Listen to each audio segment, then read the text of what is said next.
क्या आप थक गए हैं? क्या आप चिंता, तनाव और भय से जूझ रहे हैं? क्या आप जीवन में ज्यादा खुशी और शांति चाहते हैं? तो द पावर ऑफ नाउ आपके लिए एक रेवोल्यूशनरी बुक है। यह आपको सिखाएगी कि कैसे पास्ट एंड फ्यूचर के बोझ को छोड़कर प्रेजेंट मोमेंट में जीना है। अपने थॉट्स एंड फीलिंग्स को समझना और उनका सही तरीके से उपयोग करना आपके जीवन को बदल सकता है। हेलो फ्रेंड्स, आलीशान इंस्पायर पर आप सभी का स्वागत है।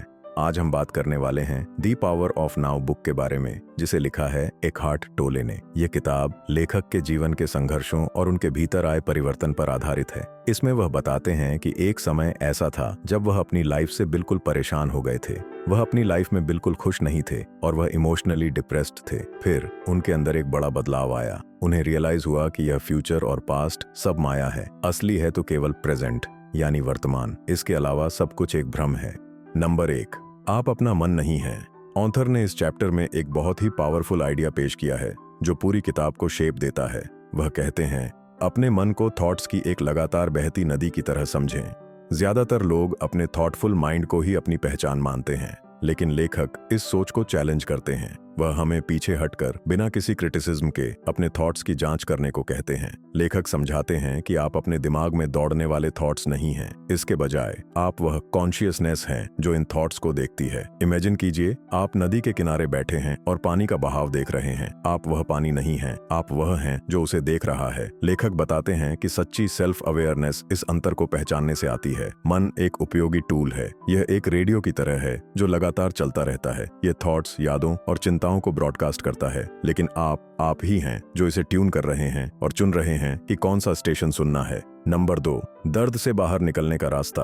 कॉन्शियसनेस यानी जागरूकता हमें दर्द और दुख के जाल से बाहर निकाल सकती है। हम में से ज्यादातर लोग इमोशंस और मेमोरीज का भारी बोझ लेकर घूमते हैं। यह भावनाएं हमें दबाव में डालती हैं और दर्द का कारण बनती हैं।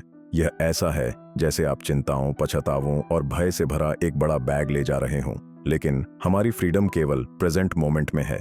इमेजिन कीजिए, आप क्लास में बैठे हैं। अतीत यानी कल का होमवर्क और भविष्य यानी कल की परीक्षा, लेकिन अभी आप केवल अपने टीचर की बात सुन रहे हैं। यही प्रेजेंट मोमेंट है। Number 3, deep into the now. Imagine कीजिए, आप एक शांत कमरे में बैठे हैं, हवा शांत है और आपका दिमाग क्षण भर के लिए अपनी जनरल बातचीत से फ्री हो जाता है। आप अतीत या भविष्य के बारे में नहीं सोच रहे।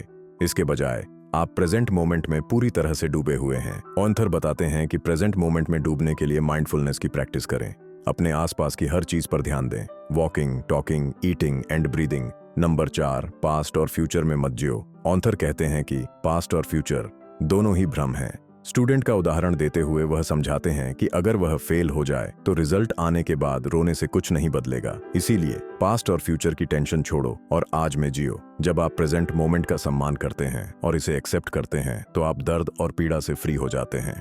नंबर 5, प्रेजेंस की शक्ति। ऑथर बताते हैं कि सच्ची प्रेजेंस प्रेजेंट मोमेंट में पूरी तरह से अवेयर होने और इसमें पूरी तरह से डूब जाने की अवस्था है। हम आमतौर पर इंतजार को समय की बर्बादी मानते हैं, लेकिन सच्चा इंतजार प्रेजेंट मोमेंट में पूरी तरह से मौजूद रहने के बारे में है। Number 6, D inner body. आपका इंटरनल बॉडी, जो आपका सबसे डीप सेल्फ है, वह आपकी सच्ची पहचान है। वर्ड्स और कॉन्सेप्ट से परे जाकर इस डीप सेंस ऑफ पीस को महसूस किया जा सकता है। गहरी सांस लें, प्रकृति के साथ समय बिताएं, अपने भीतर की शांति को एक्सपीरियंस करें। नंबर 7, अनमैनिफेस्टेड की ओर पोर्टल्स। अनमैनिफेस्टेड यानी वह फॉर्मलेस कॉन्शियसनेस जो हमारे फिजिकल वर्ल्ड से परे है। इसे समझने और एक्सपीरियंस करने के लिए नेचर के साथ कनेक्शन बनाएं। अपने विचारों और भावनाओं को देखें, लेकिन उनसे जुड़े नहीं। Number 8, enlighten relationships. ऑथर समझाते हैं कि रिश्तों को अतीत के बोझ और भविष्य की चिंताओं से मुक्त करें। खुद को और दूसरों को बिना शर्त एक्सेप्ट करें। नंबर 9, सुख दुख से परे। सुख और दुख दोनों ही अस्थायी भावनाएं हैं। असली शांति हमारे भीतर है। नंबर 10, सरेंडर का अर्थ। सरेंडर यानी प्रेजेंट को पूरी तरह से एक्सेप्ट करना। यह हमारे अहंकार को कंट्रोल छोड़ने और इनर पीस खोजने का रास्ता है। द पावर ऑफ नाउ हमें सिखाती है कि जीवन में असली खुशी और शांति केवल प्रेजेंट मोमेंट में ही पाई जा सकती है। अपने विचारों, भावनाओं और अतीत भविष्य के बोझ से खुद को मुक्त करें। यही जीवन की सच्ची पावर है। अगर आपको यह समरी अच्छी लगी तो हमारे चैनल आलीशान इंस्पायर को सब्सक्राइब करना ना भूलें।